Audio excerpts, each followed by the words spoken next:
Hi எல்லாருக்கும் ஒரு பெரிய ஹாய் அண்ட் வணக்கம். மைக்ரோசாஃப்ட் 365ல இன்னைக்கு நம்ம பார்க்க போறது மைக்ரோசாஃப்ட் என்ட்ரா ஐடி அப்படின்னா என்னன்னு பார்க்க போறோம். மைக்ரோசாஃப்ட் என்ட்ரா ஐடின்றது முன்னாடி அஜூர் ஆக்டிவ் டைரக்டரி அப்படின்ற ஒரு பேர்ல இருந்துச்சு. ஆக்சுவலா ஆக்டிவ் டைரக்டரி அப்படின்றது ஒரு ஆன் ப்ரமிசஸ்ல யூசர்ஸை மேனேஜ் பண்றது, கம்ப்யூட்டர்ஸை மேனேஜ் பண்றது அப்படின்னு இருந்தது இல்லையா? ஸோ அதை தான் எக்ஸாக்டா கிளவுட் என்வரான்மெண்ட்ல அவங்க என்ன பண்ணணுமோ அதை மைக்ரோசாஃப்ட் என்ட்ரா ஐடி மூலயமா பண்ணியிருக்காங்க. ஸோ இந்த மைக்ரோசாஃப்ட் என்ட்ரா ஐடியை பத்தி டீட்டெயிலா இந்த ஒரு வீடியோல பார்க்க போறோம். அண்ட் தென் இந்த மைக்ரோசாஃப்ட் என்ட்ரா ஐடியில என்னெல்லாம் பண்ண முடியும், மைக்ரோசாஃப்ட் 365க்கும் இந்த என்ட்ரா ஐடி அட்மின் பேனலுக்கும் என்ன டிஃபரன்ஸ் இருக்கு, என்ன ரிலேஷன்ஷிப் இருக்கு, அண்ட் இதுக்குள்ள நம்மளால என்னெல்லாம் பண்ண முடியும் அப்படின்றத எக்ஸாக்டா பார்க்க போறோம். வெல்கம் டு வெப்டெக் அகாடமி. வீடியோக்குள்ள போறதுக்கு முன்னாடி மறக்காம வெப்டெக் அகாடமிக்கு சப்ஸ்கிரைப் பண்ணிடுங்க. அண்ட் இந்த வீடியோஸ் எல்லாம் நாங்க ரொம்ப எஃபோர்ட் போட்டு பண்ணிட்டு இருக்கோம். உங்களுடைய சப்ஸ்கிரைபும் உங்களுடைய கமெண்ட்ஸ் தான் வந்து பாத்தீங்கன்னா எங்களுக்கு ஒரு பெரிய பூஸ்டப். இதை நீங்க கரெக்டா பண்ணீங்க அப்படின்னா உங்களுக்கு இந்த மாதிரியான டுட்டோரியல்ஸ் டே பை டே வந்துகிட்டே இருக்கும். ஸோ மைக்ரோசாஃப்ட் என்ட்ரா ஐடி, இந்த மைக்ரோசாஃப்ட் என்ட்ரா ஐடி அப்படின்றது அஜூர் ஏடி அப்படின்ற அந்த ஒரு பேர்ல இருந்து தான் வந்தது. ஆக்சுவலா இப்ப ஃபார் எக்ஸாம்பிள் இப்ப நம்ம வெப்டெக் அகாடமி இருக்கு. ஸோ இந்த அகாடமிக்கு ஒரு செக்யூரிட்டி பர்பஸ் வேணும் அப்படின்னா if we are taking the resources from the Microsoft Entra ID, Microsoft 365 அப்படின்னா ஸோ அதுக்கு ஒரு பெரிய கார்டியனா இருக்கிறது யாரான்னு பாத்தீங்கன்னா இந்த என்ட்ரா ஐடி தான். ஸோ ஒரு யூசர் லாகின் பண்றாங்கன்னா அவங்களோட வெரிஃபிகேஷன் கொடுக்கறதும் இந்த என்ட்ரா ஐடி தான். ஸோ யாரெல்லாம் உள்ள வரணும், உள்ள வரக்கூடாது, உள்ள அலோவ் பண்றதுக்கும் அந்த உள்ள வராம தடுக்கிறதுக்குமான ஒரு கேட்வே, அதாவது ஒரு செக்யூரிட்டி இன்டகிரேஷனை வந்து பண்றது யாருன்னு பாத்தீங்கன்னா இந்த என்ட்ரா ஐடி தான். மைக்ரோசாஃப்ட் 365 அப்படின்ற அந்த சர்வீசஸுக்கும் உள்ள அந்த கார்டியனா நிக்கிறது யாருன்னா இந்த மைக்ரோசாஃப்ட் என்ட்ரா ஐடி தான்.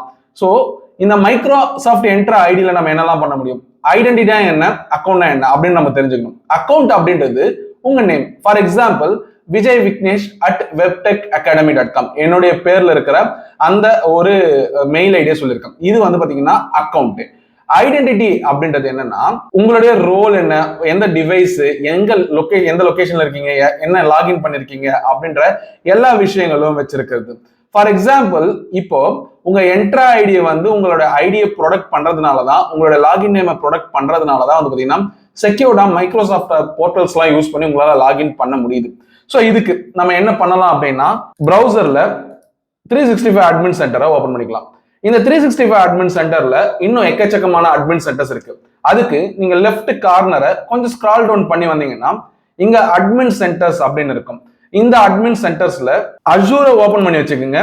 அதே நேரத்துல ஐடென்டிட்டி அப்படின்ற இந்த ஒரு வெப் போர்ட்டலையும் ஓபன் பண்ணி வச்சுக்கோங்க. ரெண்டு அட்மின் பண்ணாலும் நமக்கு தேவை. ஏன் அப்படின்னா ஸோ என்ட்ரா ஐடி எங்கெங்கெல்லாம் இன்டகிரேட் ஆகிருக்கு அப்படின்றது உங்களுக்கு தெரியணும். அது தெரிஞ்சாதான் உங்களால எக்ஸாக்டா இந்த என்ட்ரா ஐடியை யூஸ் பண்ணி என்ன பண்ண முடியும் அப்படின்னு இருக்கு. ஸோ இப்போ அஜூர்க்குள்ள ஒரு சர்வீஸ் தான் இந்த மைக்ரோசாஃப்ட் என்ட்ரா ஐடி. ஸோ இந்த என்ட்ரா ஐடியை நான் கிளிக் பண்றேன். ஸோ உள்ள போய் பார்க்குறப்போ எனக்கு வந்து ஒரு ஓவர் வியூ இருக்கு, ஒரு டேஷ்போர்டு இருக்கு. இந்த டேஷ்போர்ட்ல யூசர்ஸ் யாரு, குரூப் யாரு, அவங்க அவங்களோட ரோல்ஸ் என்ன, அட்மினிஸ்ட்ரேட்டரா இருக்காங்களா இல்லையா, அவங்க என்ன மாதிரியான அப்ளிகேஷன்ஸை யூஸ் பண்றாங்க, என்ன டிவைஸ்ல யூஸ் பண்றாங்க, என்ன ரிஜிஸ்டர் பண்ணியிருக்காங்க, இது எல்லாமே இதுக்குள்ள இருக்கும். அதே மாதிரி நீங்க ஐடென்டிட்டிக்குள்ள வந்தீங்க அப்படின்னாலுமே யூசர்ஸை கிளிக் பண்ணி பாருங்க. So what exactly in Microsoft Entra ID அப்படின்னு ஒன்று இருக்கோ அதே தான் இங்க ரைட் சைட்ல இருக்கும், எம்பட் பண்ணி வச்சிருப்பாங்க. ஸோ இப்போ இங்க இருக்கிற யூசர்ஸ் பாருங்க. ஸோ ஆல் யூசர்ஸ் கொடுத்தோடனே மைக்ரோசாஃப்ட் அஜூர்க்குள்ள இருக்கிற என்ட்ரா ஐடியில இருக்கிற யூசர்ஸ் பாருங்க, அதே நேரத்துல இதுக்குள்ள இருக்கிற யூசர்ஸ் பாருங்க, ரெண்டுமே ஒண்ணுதான். ஸோ இங்க இருக்கிற அட்மின் சென்டரும் அங்க இருக்கிற அட்மின் சென்டர் ஒண்ணுதான். ஸோ என்ட்ரா அட்மின் சென்டர் அப்படின்றது 365 யூசர்ஸை மேனேஜ் பண்றதுக்காக ஒரு பிரத்யேகமா வடிவமைக்கப்பட்ட ஒரு டேஷ்போர்ட். அதனாலதான் இந்த இடத்துல அது எம்பர்ட் ஆகி இருக்கு. அண்ட் நம்ம ரைட்ல இங்க மூவ் பண்ணிக்கலாம். ஸோ இதை நீங்க இப்போதைக்கு ஞாபகம் வச்சுக்கிட்டா போதும். அடுத்து மாடர்னான ஆத்தென்டிகேஷன். இதுக்கு முன்னாடி எப்படி லாகின் பண்ணிட்டு இருந்தாங்க, just user name and then password. So இந்த பாஸ்வேர்டை வந்து பாத்தீங்கன்னா ஹேக்கர்ஸ்னால கண்டிப்பா கண்டுபிடிக்க முடியும். ஸோ ரேண்டம் அட்டாக் மூலியமாவோ இல்ல உங்களோட இன்ஃபர்மேஷன்ஸை கேதர் பண்றது மூலியமாவோ, வெறும் இப்போ என்ன பண்ணிருப்பீங்க, உங்க பேரட்டு 1 2 3 போட்டிருப்பீங்க, இல்ல பாஸ்வேர்ட்னு போட்டிருப்பீங்க, இல்ல உங்க ஊரு, இல்ல உங்களுக்கு பிடிச்ச அந்த பிளேஸ் நேம். ஸோ இந்த மாதிரி ஏதாவது ஒண்ணு வச்சுதான் அந்த நம்பர்ஸோட காம்பினேஷன்ஸ் தான் போட்டிருப்பீங்க. ஸோ இதை கெஸ் பண்றதுக்கான சான்சஸுமே இருக்கு. ஆனா ஈவன் தோ கெஸ் பண்ணாலும் அவங்களால லாகின் பண்ண முடியாத இடத்துல வைக்கணும் அப்படின்றதுக்காக மைக்ரோசாஃப்ட் கொண்டு வரப்பட்ட ஒரு அழகான விஷயம் தான் ஃபேஸோட அந்த என்டையர் விஷயங்கள் ஃபிங்கர் பிரிண்ட் இருக்கு இல்லையா அது. ஸோ இது எல்லாமே பார்த்தீங்கன்னா மாடர்ன் ஆத்தன்டிகேஷனா கொண்டு வந்தாங்க. ஸோ இது பண்றது மூலயமா ரொம்ப லெஸ் தென் 0.1% தான் ஹேக்கிங்கான சான்சஸ் இருக்கு. ஸோ இந்த மாடர்ன் ஆத்தன்டிகேஷனோட அடுத்த வேர்ஷன் தான் MFA, மல்டி ஃபேக்டர் ஆத்தன்டிகேஷன்.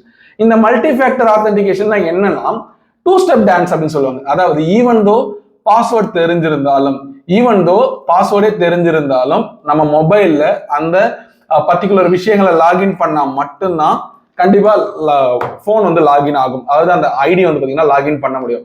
இப்போ யூசர் நேம் பாஸ்வேர்டு இருக்கு, போட்டு லாகின் பண்ணிட்டீங்க. பட் ஈவன் தோ அந்த பாஸ்வேர்டே இருந்தாலும் நமக்கு ஒரு நோட்டிபிகேஷன் வரும், இதை நீங்க தான் லாகின் பண்றீங்களா அப்படின்னு சொல்லிட்டு பாப்அப்ல வரும். நீங்க எல்லாருமே பார்த்திருக்கலாம். ஸோ அதை நீங்க கிளிக் பண்ணி அந்த என்டர் பண்ண நம்பர் சொன்னதை என்டர் பண்றதோ, இல்ல ஒரு ஓடிபி என்டர் பண்றதோ, இல்ல உங்க ஃபிங்கர் பிரிண்ட்டை வச்சு நீங்க லாகின் ஆக்சஸ் கொடுக்கறதோ இதெல்லாம் பண்ணலாம். ஸோ இந்த MFAன்றது நீங்க சிம்பிளா புரிஞ்சுக்கணும் அப்படின்னா, ஸ்டெப் 1ல சம்திங் யூ நோ, அதாவது யூசர் நேம் பாஸ்வேர்ட் உங்களுக்கு தெரியும். ஸ்டெப் 2ல சம்திங் யூ ஹேவ், அதாவது உங்ககிட்ட இருக்குது, அதாவது மொபைல் போன். இந்த மொபைல் போனை யூஸ் பண்ணி ஸோ அந்த பாஸ்வேர்டை ஹேக் பண்ணாலுமே உள்ள லாகின் பண்ண முடியாத அதாவது 2 லேயரா வந்து பாத்தீங்கன்னா உங்களை ப்ரொடெக்ட் பண்ணும். ஸோ அதுக்கு பேர் தான் 2 step dance multi factor authentication அப்படின்னு சொல்றோம். ஸோ சிங்கிள் சைன் ஆன், அதாவது இதுக்கு முன்னாடி வந்து பாத்தீங்கன்னா, அதாவது மைக்ரோசாஃப்ட் இந்த சிங்கிள் சைன் ஆன் கொண்டு வரதுக்கு முன்னாடி பாத்தீங்கன்னா, ஸோ ஒவ்வொன்றுத்துக்கும் ஒரு ஐடி கிரியேட் பண்ணிட்டு இருப்பாங்க. ஃபார் எக்ஸாம்பிள் இப்போ அடோபுக்கு, அதாவது இந்த போட்டோஷாப், ப்ரீமியர் ப்ரோக்கெல்லாம் ஒரு ஐடி. ஸோ அதுக்கப்புறம் வந்து பாத்தீங்கன்னா இந்த வேர்ட், எக்ஸல், பவர் பாயிண்ட்டுக்கெல்லாம் ஒரு ஐடி. ஸோ அதுக்கப்புறம் வந்து மற்ற அப்ளிகேஷன்லாம் வேணும் இல்லையா. For example if you are real estate company அப்படின்னா அங்கே ஆட்டோ கேட் இருக்கும், அந்த இடத்துல வந்து பார்த்தீங்கன்னா ரெவிட் இருக்கும், ரெண்டுத்துக்கும் தனித்தனி ஐடி. ஸோ இப்படின்னு சொல்லிட்டு மல்டிபிள் ஐடிஸை மேனேஜ் பண்ற மாதிரி இருந்துச்சு. ஆனா மைக்ரோசாஃப்ட் ஒரு சிம்பிளான ஒரு ஸ்மார்ட்டான மூவ் பண்றோம். என்னன்னா, நீங்க எந்த இடத்துக்கு போனாலும் ஒரு சிங்கிள் ஐடி, ஒரு பாஸ்வேர்டை யூஸ் பண்ணிக்கிட்டு நம்மளால எல்லாத்தையும் லாகின் பண்ண முடியும். ஃபார் எக்ஸாம்பிள் இங்க Teams, Outlook, Word, Excel, PowerPoint இந்த மாதிரி எல்லா அப்ளிகேஷனுக்கும் ஒரே ஒரு ஐடி. ஈவன் தோ நீங்க மற்ற அப்ளிகேஷனுக்கு வாங்குறீங்க அப்படின்னாலுமே இந்த யூசர் நேம் பாஸ்வேர்டை யூஸ் பண்ணியே உங்களால அந்த சிங்கிள் சைன் ஆன கொடுத்துக்க முடியும்.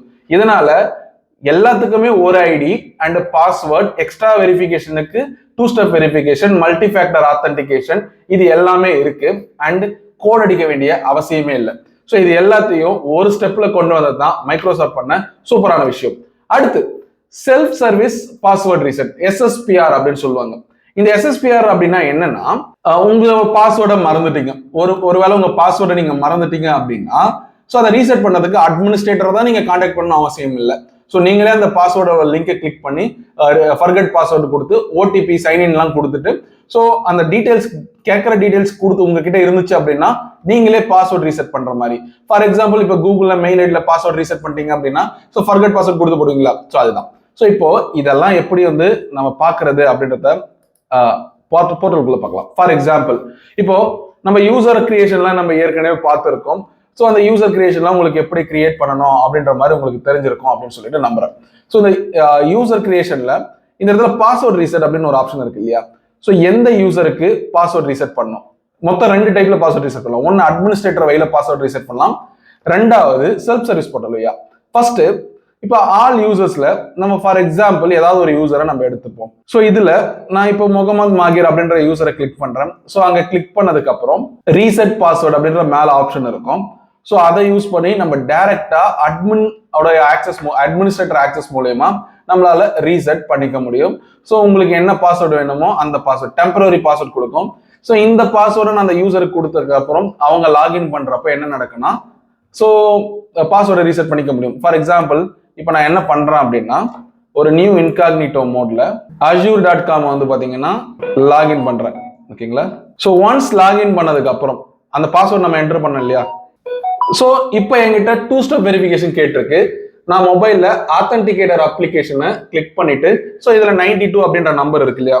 ஸோ அந்த 92 நான் போட்டுட்டு எஸ் அப்படின்னு கொடுத்துட்டு என்னோட ஃபிங்கர் பிரிண்ட்டை நான் ஆக்சஸ் கொடுத்தேன் அப்படின்னா, so it will take it as ஒரு நியூ பாஸ்வேர்டை வந்து கேட்குது. ஸோ அதுக்கு நான் கரண்ட் பாஸ்வேர்டை என்டர் பண்ணிட்டு, ஸோ எனக்கு தேவையான பாஸ்வேர்டை நான் போடணும்.